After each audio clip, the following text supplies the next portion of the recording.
नमस्कार। कहानी संग्रह में हमारे सभी दर्शकों का हार्दिक स्वागत है। दर्शकों, आज हम आपको बताएंगे कि अच्छे लोगों के हिस्से में ही हमेशा दुख क्यों आते हैं। हम आपको बताएं इससे पहले अगर आपने हमारे चैनल को सब्सक्राइब नहीं किया तो जल्दी से सब्सक्राइब कर लीजिए। महाभारत युद्ध के दौरान अर्जुन का मन विचलित हुआ और उन्होंने भगवान श्री कृष्ण से प्रश्न किया, माधव, हमेशा अच्छे लोगों पर ही विपत्ति क्यों आती है। अर्जुन के प्रश्न को सुनकर भगवान श्री कृष्ण मुस्कुराए और बोले, अर्जुन, मैं तुम्हें तुम्हारी जिज्ञासा शांत करने के लिए एक कथा सुनाता हूँ। एक नगर में दो व्यक्ति रहते थे। उसमें से एक बहुत बड़ा व्यापारी था। वह हमेशा नीति के मार्ग पर चलता था। वह रोज सुबह स्नान आदि करके मंदिर जाता, दान पुण्य करता और सदाचारी जीवन व्यतीत करता था।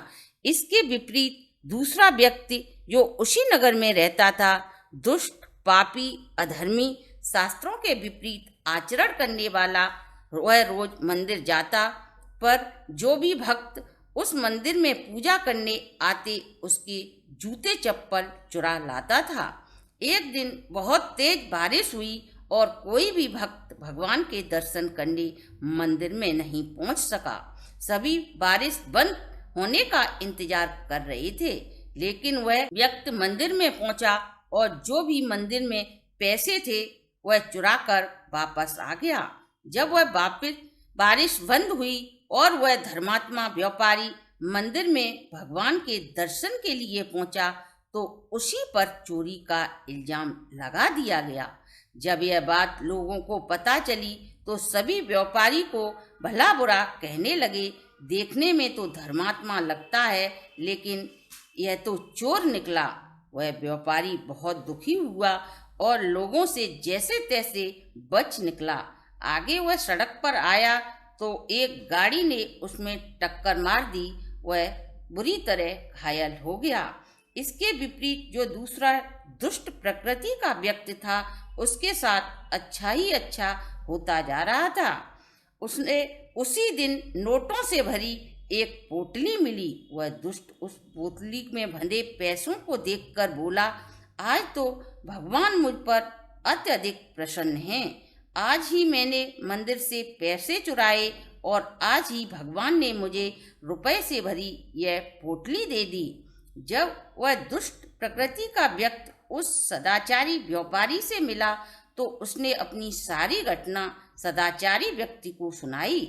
सदाचारी उस दुष्ट व्यक्ति की बात को सुनकर व्यापारी अपने घर के अंदर गया और जितनी भी भगवान की मूर्तियां थीं उन सब को निकालकर उसने बाहर फेंक दिया और सादगी से जीवन व्यतीत करने लगा। कुछ काल व्यतीत हो जाने पर उस व्यापारी और उस दुष्ट व्यक्ति की मृत्यु एक दिन ही हुई। उन्हें धर्मराज के दरबार में पेश किया गया। धर्मराज सबसे पहले उस व्यापारी से अपने कर्मों का लेखा जोखा पूछा। वह व्यापारी धर्मराज से बोला, मैंने अपने जीवन में कभी भी कोई ऐसा कार्य नहीं किया जो धर्म के विपरीत हो, फिर भी मुझे झूठे आरोपों में फंसाया गया। फिर धर्मराज ने उस व्यक्ति से पूछा कि आपने पृथ्वी पर क्या किया। तो वह बोला, मैं भी हमेशा मंदिर जाता था, लेकिन मेरा उद्देश्य पूजा करना नहीं था। मैं तो वहाँ चोरी करने के लिए जाता था। मैंने कभी कोई भी अच्छा कार्य नहीं किया। हमेशा मैं लोगों का बुरा ही चाहता था, लेकिन फिर भी मेरे साथ हमेशा ही अच्छा हुआ। जिस दिन मैंने मंदिर से चोरी की उसी दिन मुझे धन से भरी पोटली मिली। अब वह व्यापारी बोला, मैंने कभी कोई गलत कार्य नहीं किया, फिर भी मुझ पर चोरी का झूठा इल्जाम लगा और उसी दिन मेरा एक्सीडेंट हुआ। मैं इतना अच्छा था, मेरे साथ फिर इतना बुरा क्यों हुआ? इस अधर्मी के साथ इतना अच्छा क्यों हुआ? व्यापारी की बात को सुनकर धर्मराज बोले, इस दुष्ट व्यक्ति के नसीब में राजयोग था, लेकिन इसने इतने बुरे कर्म किए कि इसका राजयोग एक छोटी सी पोटली के रूप में बदल गया।